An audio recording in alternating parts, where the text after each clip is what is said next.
Bien, en la clase del día de ayer hicimos una introducción a las ideas de la electricidad. Hablamos sobre la carga eléctrica,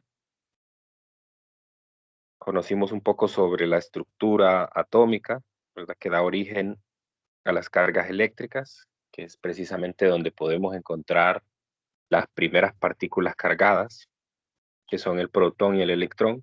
Y aprendimos pues que la carga que estas partículas poseen es la carga que se ha tomado de referencia para las demás partículas, que es la carga fundamental. Y tiene un valor de 1.602 por 10 a la menos 19. Aprendimos además cómo determinar la fuerza de interacción que existe entre dos partículas cargadas, a la cual se le denomina la ley de Coulomb, y esta ley empírica pues está relacionada con la carga que tienen las partículas, la separación que hay entre ellas y una constante que define el medio en el cual nosotros estamos haciendo el experimento. Vimos que habían dos tipos de interacciones entre las partículas. Habían entre dos partículas cargadas, una era la fuerza de atracción y la otra de repulsión. Aprendimos además que esta fuerza, ya que es un vector, tiene una dirección radial, es decir, que siempre va a estar apuntando en la línea que une a las dos cargas que están interactuando.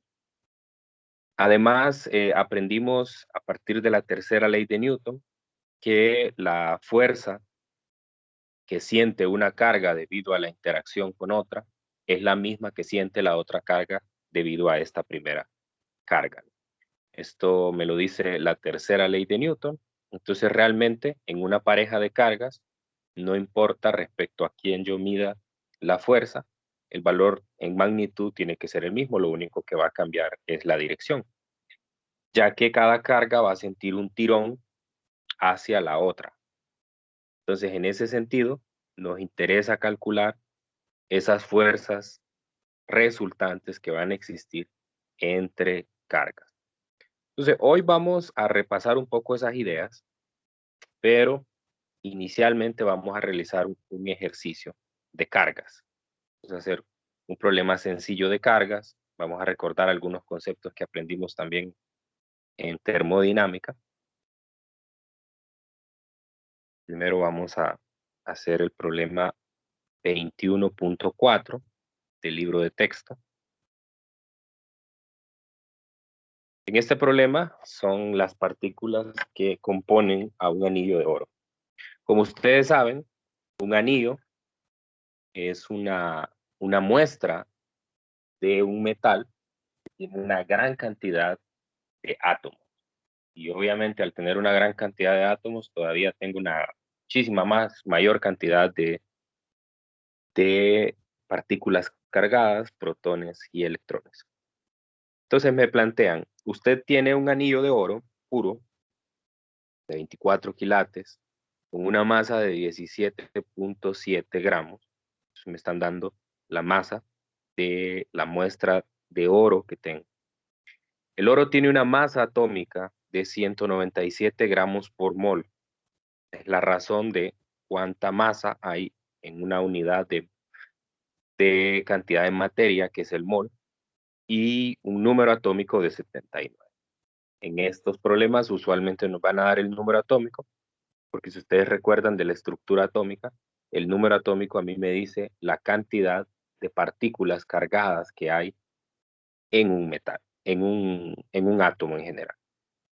Inciso A, ¿cuántos protones hay en el anillo y cuál es su carga total positiva? Inciso B, si el anillo no tiene carga neta, ¿cuántos electrones hay en él?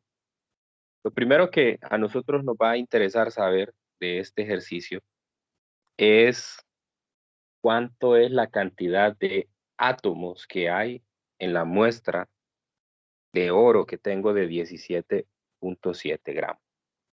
Entonces vamos a hacer uso de una ecuación que aprendimos en termodinámica. Bueno, no la aprendimos en termodinámica, realmente es una relación bien lógica. donde me dice que el número de partículas, pues el inciso A, el número de partículas es igual a la multiplicación del número de moles por el número de Avogadro. Si se acuerda, el número de Avogadro está relacionado con las partículas. Es 6.022 por 10 a la 23 átomos por mol. En el contexto de los gases lo utilizamos como moléculas por mol, porque eran las unidades constituyentes de la muestra de gas, pero en este caso las unidades constituyentes de la muestra de material son los átomos. En este caso son metales y los metales se juntan de forma única a una especie de estructura que mantiene unidos a estos átomos.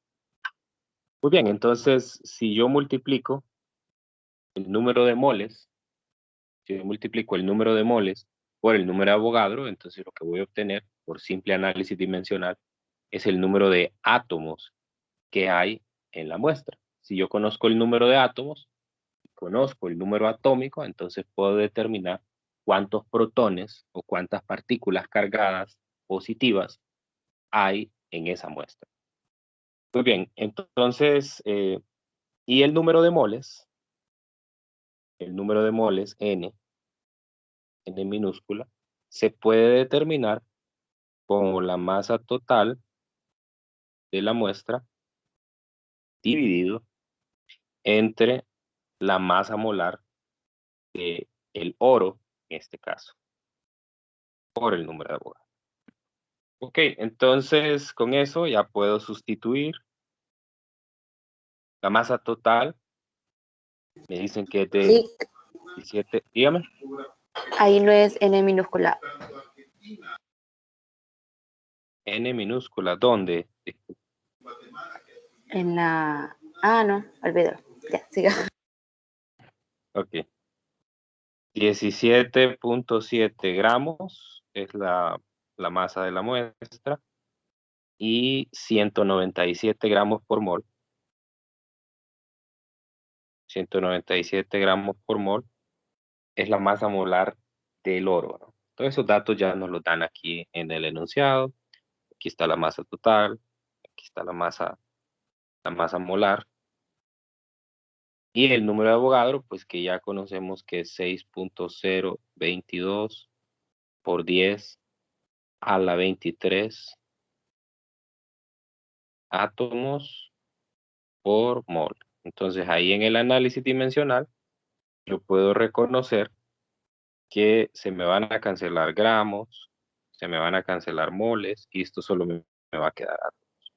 Así que ese primer cálculo me sirve para saber cuántos átomos de oro hay en esos 17.7 gramos que es la masa del anillo. ¿Cuánto me da eso?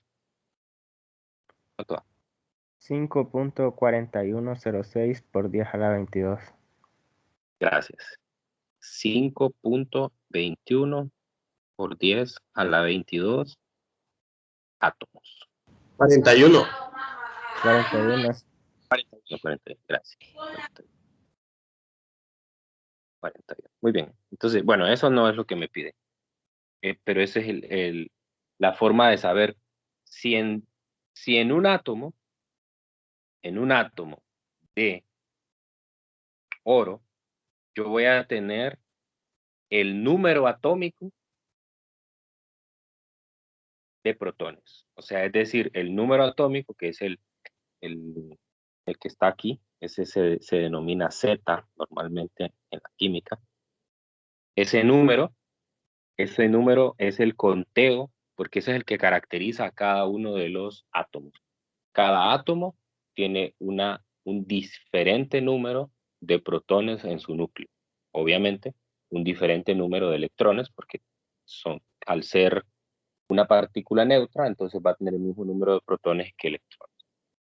Entonces, ahora, el número de protones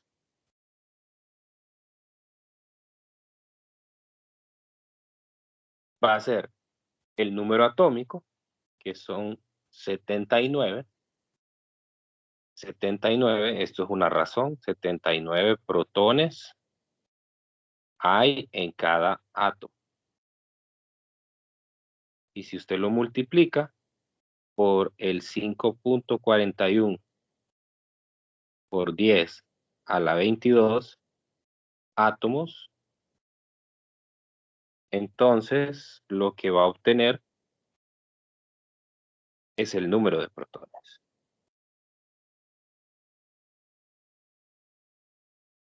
¿Bien? ¿Cuánto da eso?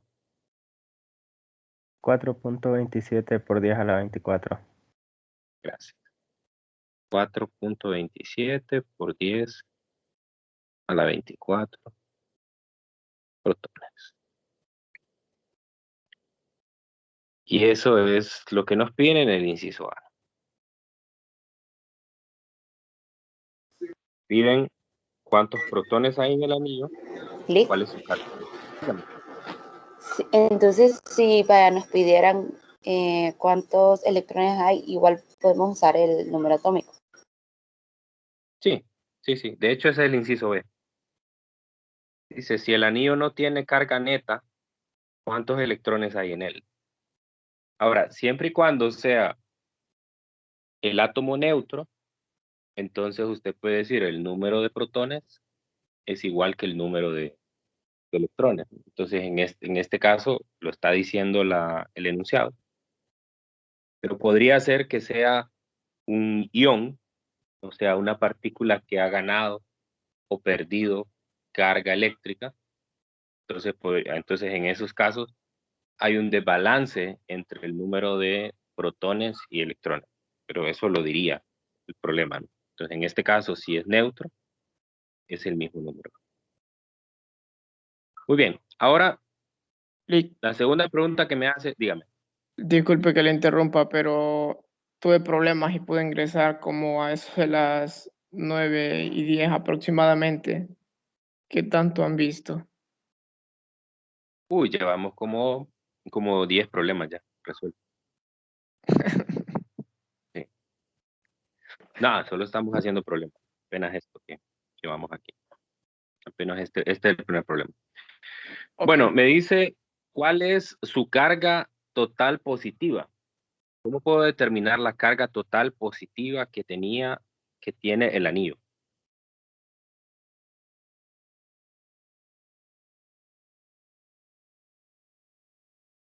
¿Qué dicen? Carga elemental por número de partículas con carga positiva. Así es. Muy bien, entonces lo que debo de hacer es eso. La carga total la multiplico. La carga total es igual al número de protones por la carga que tiene cada uno, que es la carga fundamental. Entonces sería 4.27 por 10 a la 24 por 1.602 por 10 a la menos 19 coulombs. Eso me da la carga total. ¿Cuánto es?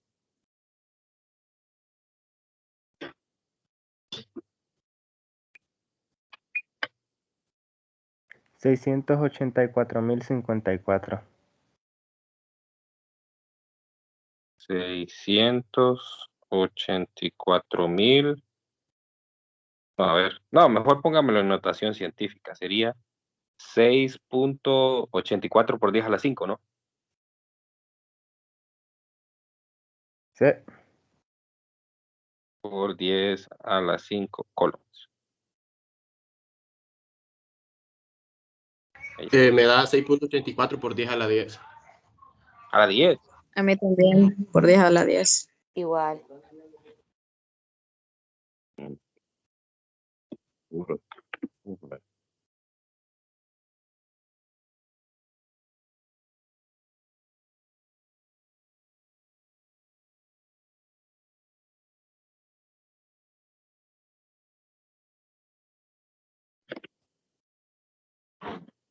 por 10 a la 10. Sí, creo que... Confirmo. Si da eso. Pues yo no confirmo. Lo acabo de hacer y no me da eso. Que pusieron 19 aquí.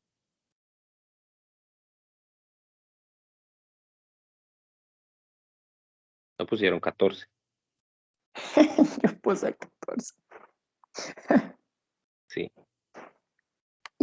Ahora sí. Sí da lo que el compañero había dicho. Estamos bien. Les acepto el reclamo porque hago similar. Tienden a confundirme a veces el 9 con el 4. Pero no les acepto que no recuerden el valor de la carga. Ok, entonces el inciso B, pues me dice si el anillo no tiene carga neta, ¿cuántos electrones hay? Como no hay carga neta, entonces el número de protones es igual, no voy a poner la N porque van a confundir con el número de moles. Así que sería el mismo, ¿no? Sería 4.27 por 10 a la 24 electrones. Entonces, un problema sencillo, pero hay que pasar por estos problemas antes de aventarse a los más difíciles. Y tienden a ser problemas de objetivos mínimos, así que es bueno repasarlos. No vaya a ser que le salga uno por ahí y les vaya a salir malo. Eso es lo que más duele cuando uno le sale malo un problema que era muy fácil. Pero por ahí va, ¿no? Entonces eso nos permite familiarizarnos con la cantidad de partículas, cómo determinar la cantidad de partículas en un átomo, cómo saber la carga total, la carga excedente. Hay varios problemas al inicio de la mayoría de los textos. Aquí en el capítulo 21 del libro de texto hay quizás unos 8 problemas más o menos de ese tipo, más quizás más, con los cuales ustedes pueden, pues, repasar un poco sobre esto. Bien, no sé si hay alguna consulta, alguna pregunta relacionada con esto. Ok, esto era más que todo para repasar el concepto de cargas. Cargas estáticas, ¿no? Cargas en las cuales simplemente tengo un excedente en una muestra. Ahora lo que vamos a ver es a repasar un poco sobre la ley de Coulomb, cómo determinar esa fuerza debido a una configuración de carga. Entonces vamos a revisar un problema del Resnick. El Resnick, este tema, el Resnick, a diferencia del Szyr-Szymanski, tiene separados en 2 capítulos el tema de fuerza eléctrica y de campo eléctrico. En el capítulo 27 tiene la carga eléctrica y la ley de Coulomb, y en el capítulo 28 tiene campo eléctrico. Mientras que en el CIRS aparece en un solo capítulo las 2 cosas. Entonces este es del capítulo 27, el problema número 5. Y pues bueno, me dice la figura 10A muestra 2 cargas Q1 y Q2 separadas por una distancia fija D. Como la pueden ver la figura de la izquierda. Encuentre el valor de la fuerza eléctrica que actúa sobre Q1. Suponga que Q1 y Q2 tienen cargas iguales y es de 21.3 microcoulombs.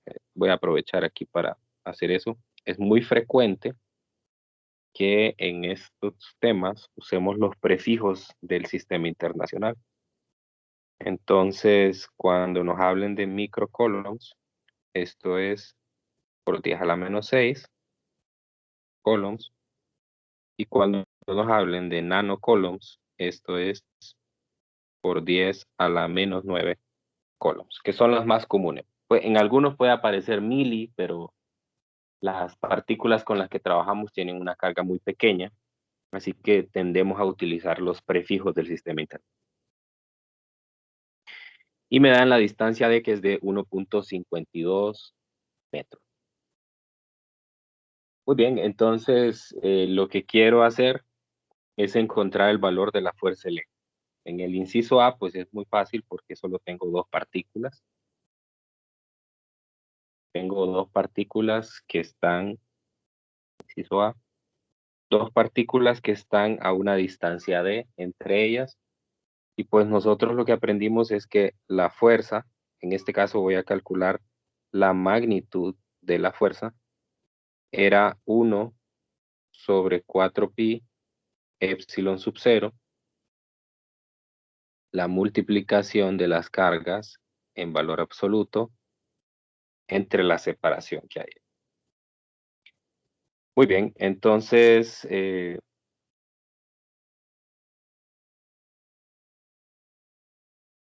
toda esta constante que aparece aquí se puede aproximar a una sola, y es lo que tendemos a hacer normalmente en los problemas. Los problemas tendemos a aproximarla a una sola porque recuerde que el valor de epsilon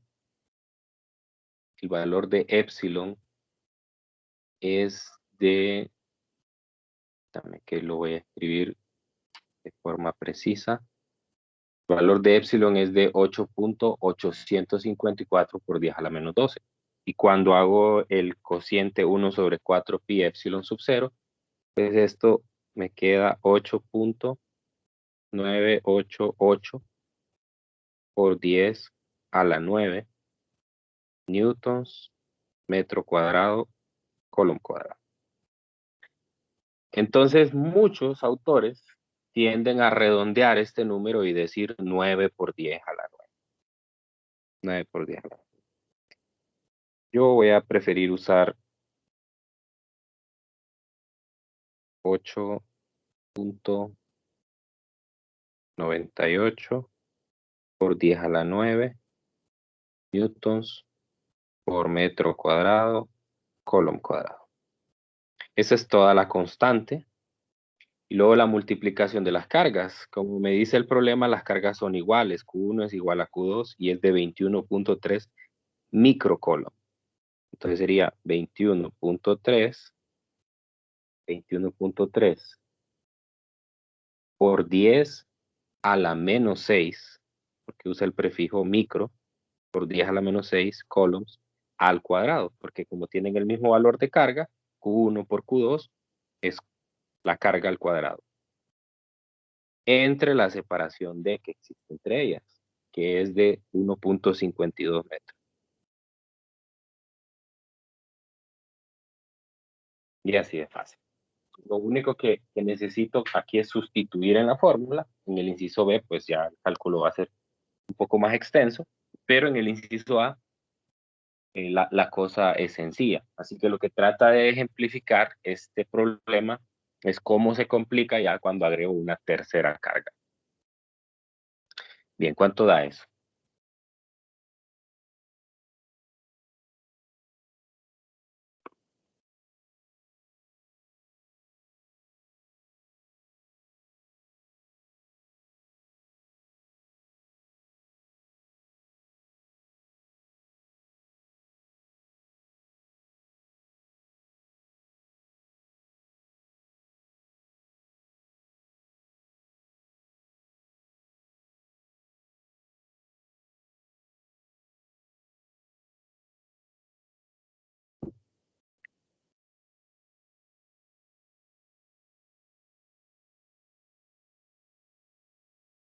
¿Cuánto da?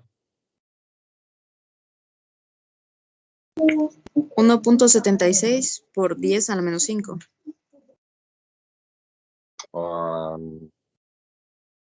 Está bien el número, pero no el orden de magnitud. A mí solo me dio 1.76. Sí. Elevó al cuadrado las cargas. Revise eso. Probablemente eso haya sido. 1.76 newtons.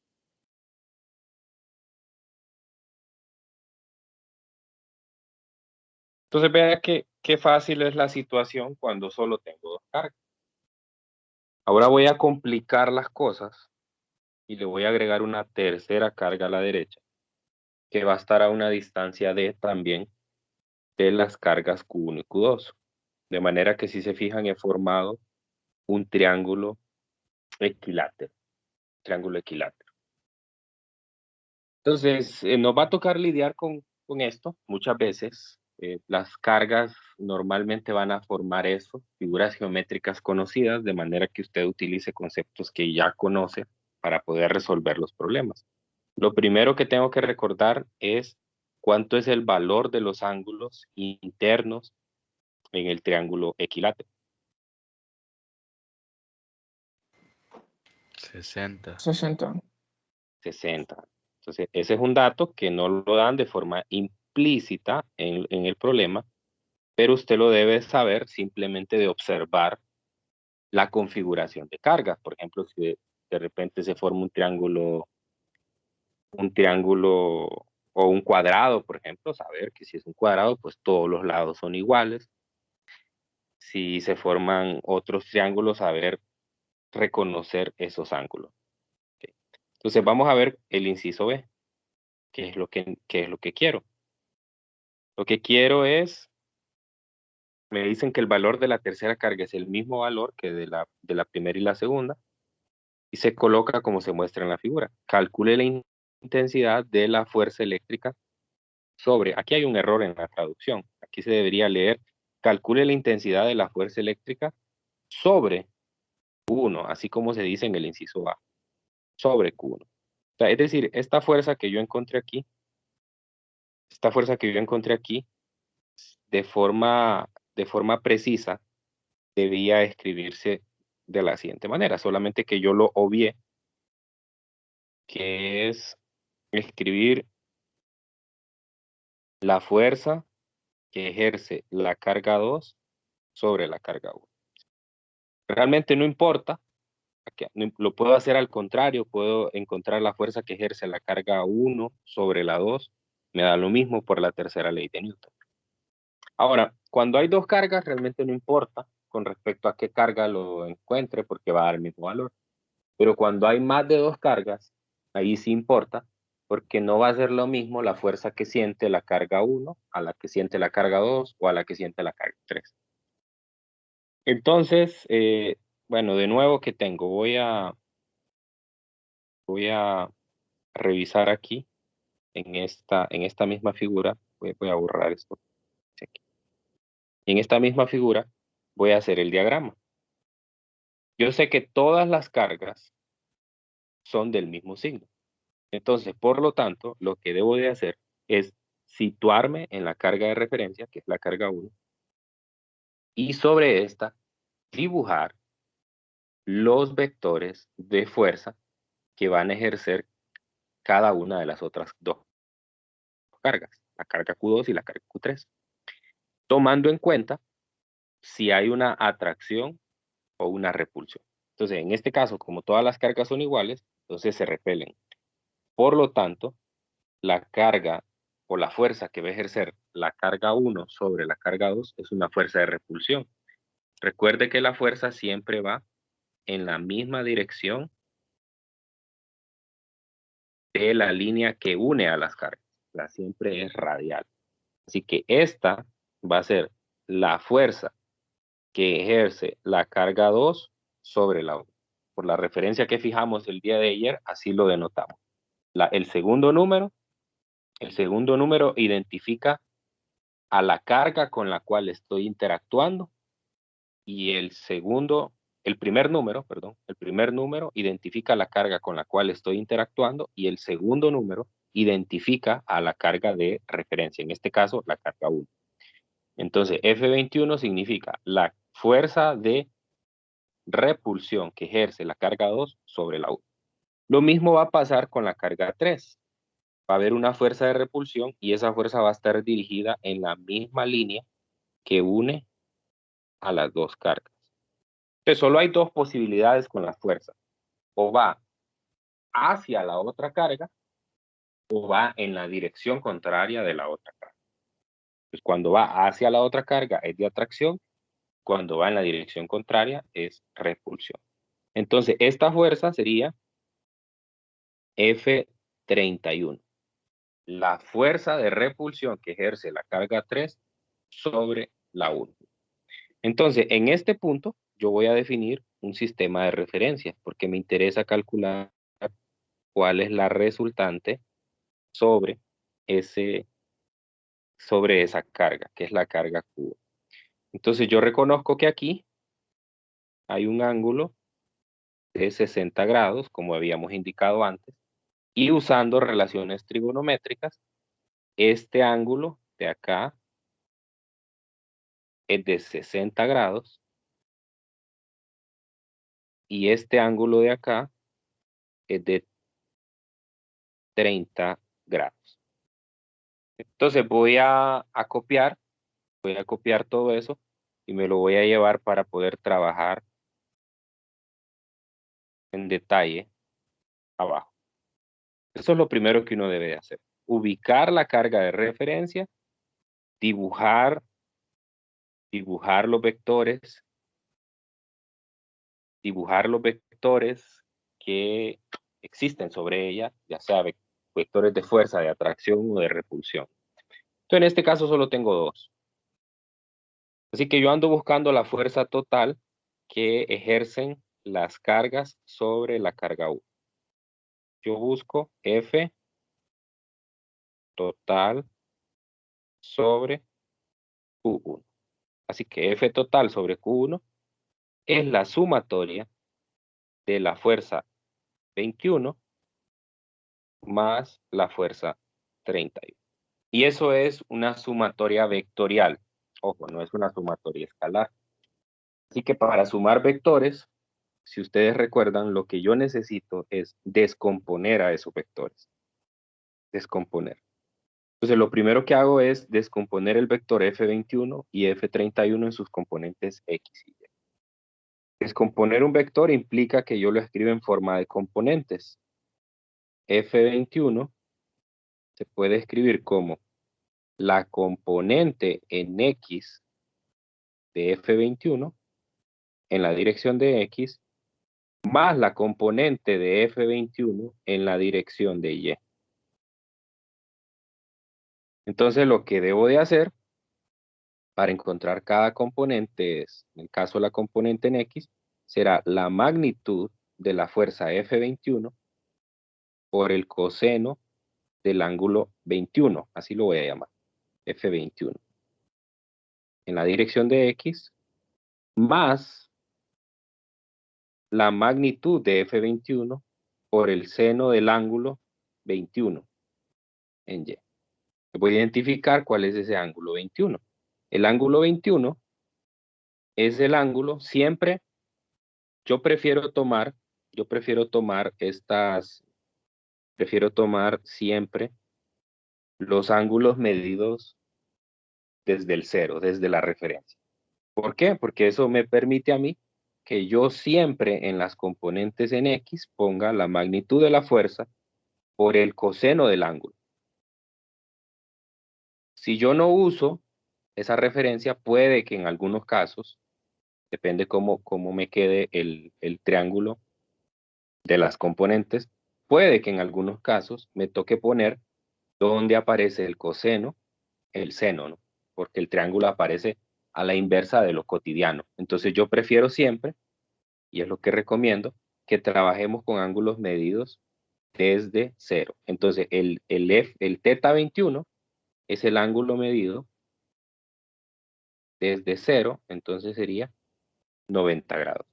Y el otro ángulo que me voy a encontrar es el F31, así que sería 90 más 60 o 180 menos 30, entonces serían 150 grados. Entonces, si yo uso los ángulos medidos desde cero, nunca voy a tener que preocuparme con las componentes. Siempre la componente en X va a ir con el coseno y siempre la componente en Y va a ir con el seno. Y los signos tampoco me tengo que preocupar por ellos porque automáticamente van a aparecer en la calculadora. Bien, entonces el coseno de 90 es 0, así que esta componente, como ya esperaba, porque es un vector que está solamente dirigido en la componente Y, va a ser 0. ¿Y cuánto es el seno el seno de 90? 1. ¿Cuánto? 1. 1, ¿verdad? 1. Entonces, como es 1, solo me queda F21 en la dirección de Y. Eso es todo. Es decir, el vector F21 descompuesto en sus componentes X y Y solo me queda la magnitud de la fuerza 21 en la dirección de Y. Nada más no tiene componentes en X, ya lo esperaba. Ahora voy a hacer el mismo trabajo con la componente, con la fuerza F31. Entonces, F31 es F31 en la dirección de X más F31 en Y. Aquí sería F31 por el seno de teta 31 más F31, perdón, coseno, por el seno de F31 en Y. Ya vi antes que 31 es 150 grados. Entonces, en este caso, ninguna se va a cancelar, pero probablemente queden números interesantes ahí, o sea, números radicales o números fraccionarios. Entonces, vamos a ir a la calculadora. Recuerde, aquí sí tiene que tener su calculadora en grados, no en radianes. Entonces, el coseno de 150 me da menos raíz de 3 sobre 2. A ver si me confirman. Sí, Esto sería Sí. menos raíz de 3 sobre 2. Esa es una gran ventaja de las nuevas calculadoras, ¿verdad? De las calculadoras viejas con las que yo trabajaba cuando estudiaba, le daban todo ese número radical. Decía menos 0.866. Entonces uno, a menos que se recordara todos esos números de forma irracional, no lo iba a reconocer. Entonces, siempre es bueno tener un círculo unitario a la mano o tener la calculadora. Y si no tiene la calculadora, ahora tiene la ventaja que está desde su casa y puede tener un emulador de la calculadora de forma gratuita. Es una gran ventaja actual. Y el seno de 150 me da un medio. A ver si me confirman.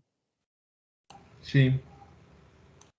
Entonces aquí lo que hice fue factorizar, ¿verdad? Porque pues el F31 aparece en la componente en X, en la componente en Y. Entonces lo factoricé. Por lo tanto, yo ya tengo descompuesto el vector F21 y el vector F31. Entonces ahora lo que hago es simplemente encontrar la resultante, que va a ser la fuerza, la voy a poner así, uno sobre el otro. F21 es igual a 0 en la dirección de X más F21 en la dirección de Y. Y F31 es menos raíz de 3 sobre 2 por F31 en X más F31 entre 2. Y aquí pues simplemente hago la sumatoria. Las componentes en X las sumo con las X y las componentes en Y las sumo con las Y. Así que el F total, la fuerza total, va a ser igual a menos raíz de 3 sobre 2 F31 en X más F21 más F31 entre 2 en la dirección de Y. Ahora lo único que me hace falta es encontrar quién es F21 y F31. Pero no necesito hacer eso, pues. Por eso de hecho no lo sustituí antes, porque yo ese número ya lo tengo. Ese número lo tengo del inciso A. Si se acuerdan, el inciso A, nosotros calculamos la fuerza, que era la fuerza que ejercía la carga 2 sobre la carga 1. Pero como la tercera carga, Q3, va a tener el mismo valor de carga, Q3 es 21.3 microcoulombs, igual que el caso anterior. Entonces el valor de la fuerza es la misma, es el mismo. O sea, quiere decir que esto que tengo aquí es F21 y es igual a F31. Y son iguales.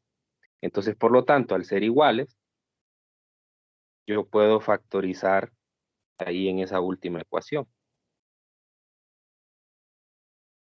Puedo decir esto es menos raíz de 3 sobre 2 F31 en X. Como F21 es igual a F31, puedo sumarlos. Entonces me quedaría 1 más 1 medio, que sería 3 medios. Sería más 3 medios de F21 o F31, cualquiera de las dos. Me da lo mismo. Entonces vamos a sustituir aquí raíz de 3 sobre 2 por 1.76 newtons. Todo esto en X.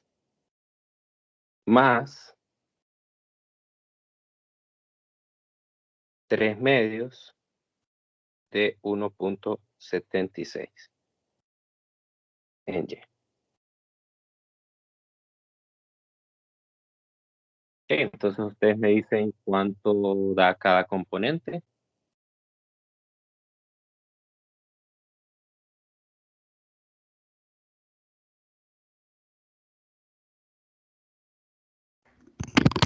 Negativo 1.52 en X. En X. Bien. ¿Y en Y?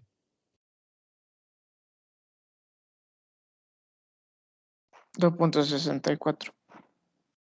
2.64. Bueno, esa es la fuerza. Esa es la fuerza. Ahora, si usted se fija, este es un vector que está ¿en qué cuadrante? Segundo. En el segundo cuadrante, porque tiene una componente en X negativa y tiene una componente en Y positiva. Ahora, no vayan a hacer una cosa que a mí me parece bastante penoso, que lleguen a Física 200 y hagan eso. Pero bueno, pasa. Y lo digo porque hay que aprender de los errores de los demás. Y hay algunos bárbaros que lo que hacen es, para encontrar la resultante, lo que hacen es sumar estos dos números. Se dice menos 1.52 más 2.64 y hacen una sola fuerza. Entonces, eso es un error gravísimo porque quiere decir que llegó hasta aquí, a lo mejor ya pasó vectores, a lo mejor ya pasó física 100 y no entendió realmente qué significaba escribir un vector en componentes. Yo no puedo sumar la X con la Y, eso no tiene sentido. Entonces, ¿cómo encuentro la magnitud de la fuerza?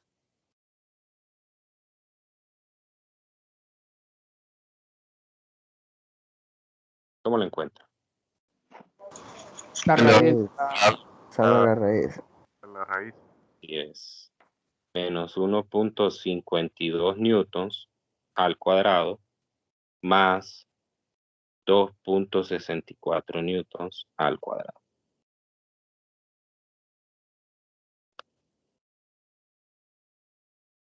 Da 3.05. Muy bien, gracias. 3.05 newtons. Y ahora voy a encontrar la dirección. ¿Cómo encuentro la dirección? Tangente inversa de la componente en Y entre la componente en X más 180. ¿sí? Más 180. Sí, ¿Por qué más 180? porque el valor que va a arrojar la tangente inversa se encuentra en el cuarto cuadrante, pero nosotros estamos en el segundo. Ok, muy bien. Eso es algo que hay que tener claro, porque la calculadora no sabe. Usted no le puede decir a la calculadora en qué cuadrante están las cosas. Entonces, cuando usted haga esto, la calculadora le va a dar un número negativo, un ángulo negativo. ¿Cuánto da?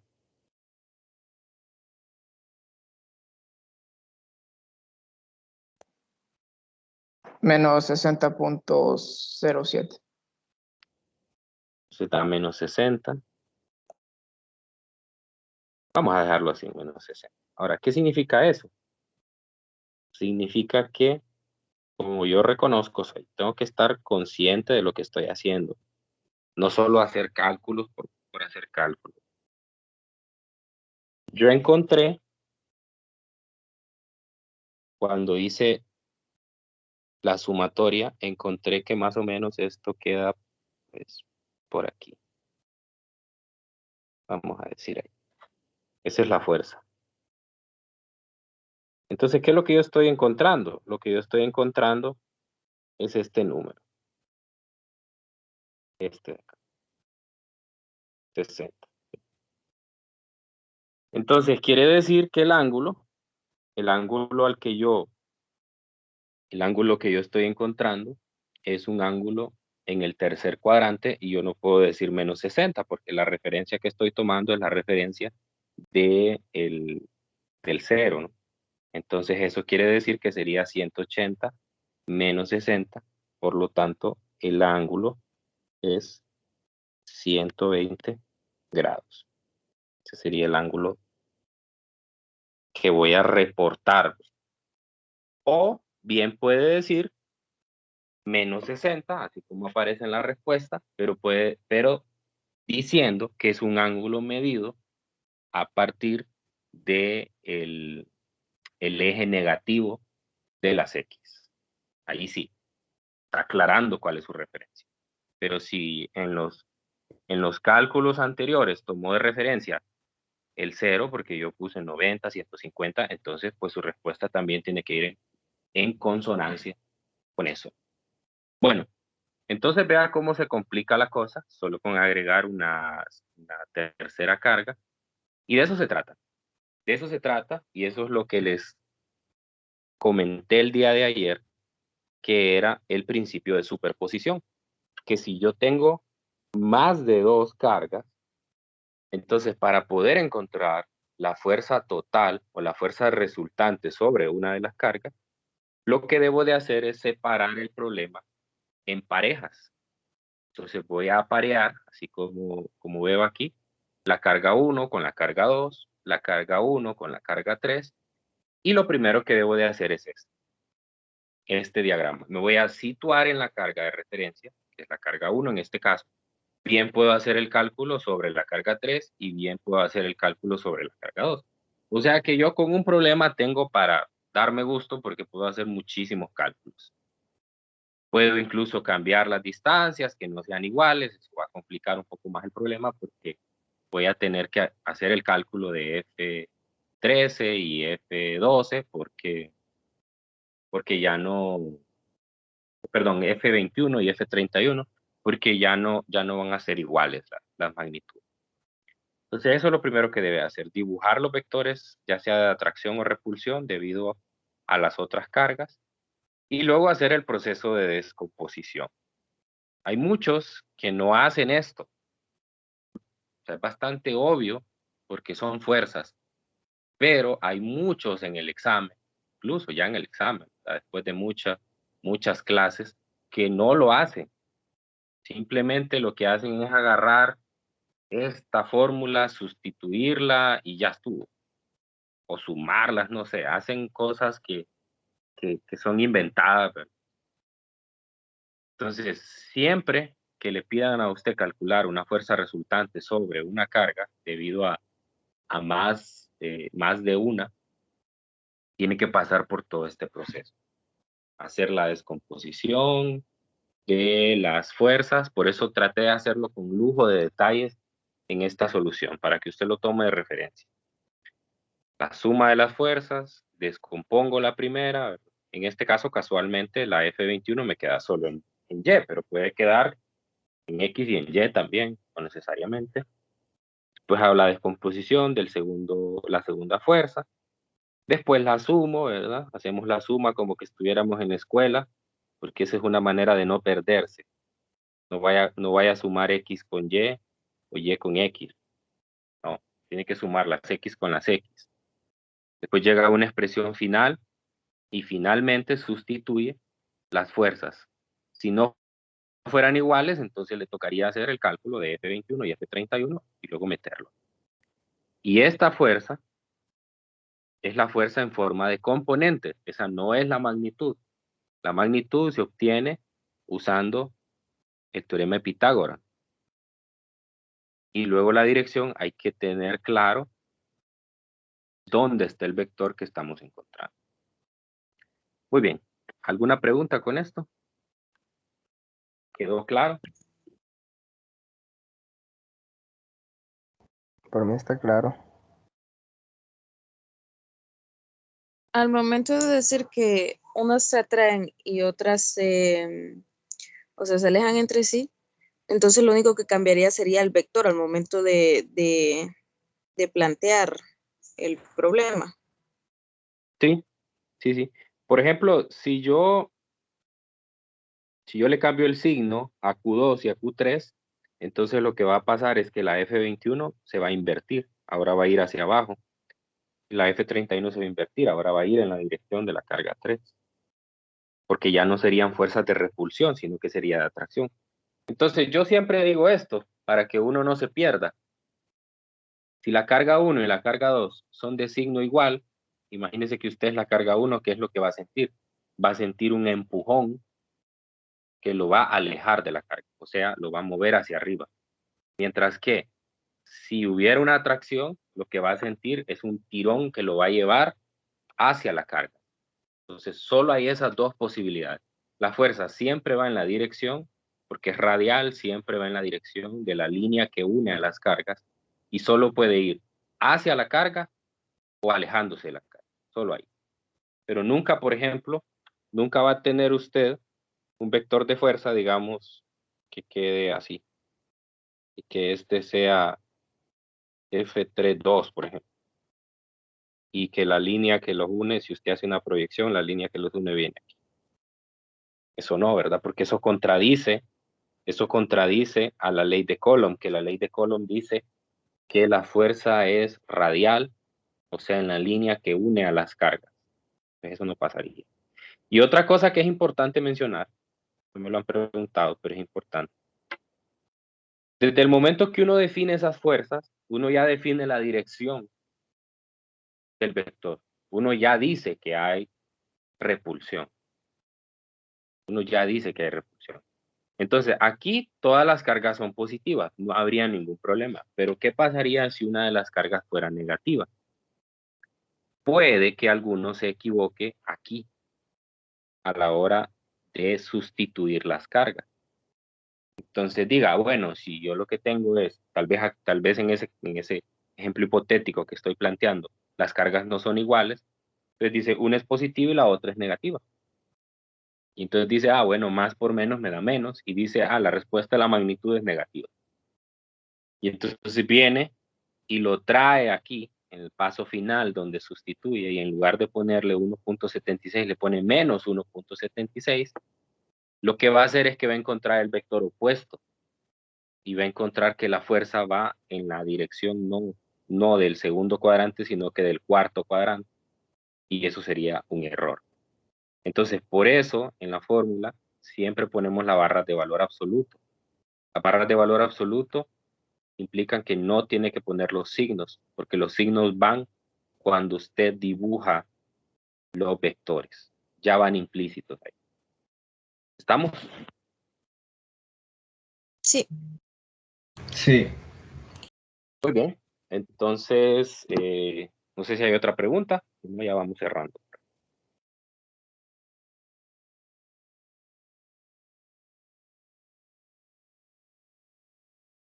Muy bien, entonces de eso se trata, ¿verdad? Esto lo complica bastante, por eso el capítulo 21 es el capítulo al que más se le dedica tiempo en este tercer parcial, porque en el caso de la fuerza y el campo son cantidades vectoriales, entonces al ser cantidades vectoriales necesito usar todos los principios de vectores para poder trabajar con ellas. Cuando ya lleguemos al capítulo 23 y al capítulo 25, ahí solo vamos a trabajar con cantidades escalares, que son las que comúnmente se usan en, llegamos ya en mediciones macroscópicas.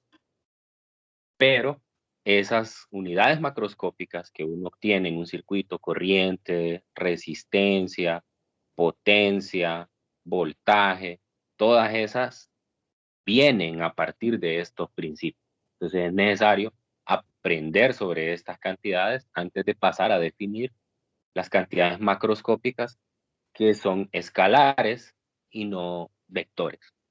Entonces mañana vamos a aprender otros problemitas también que tienen que ver como, por ejemplo, encontrar dónde tengo que ubicar una carga para que la fuerza resultante sea cero, por ejemplo.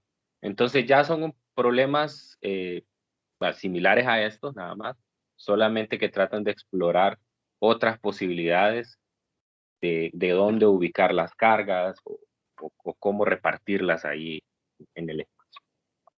Muy bien, entonces nos quedamos hasta aquí el día de hoy y seguimos mañana hablando de fuerza eléctrica. Cuídense mucho y que tengan un feliz día. Igual, Lick, nos vemos. Nos vemos, Lick. Nos vemos, Lick.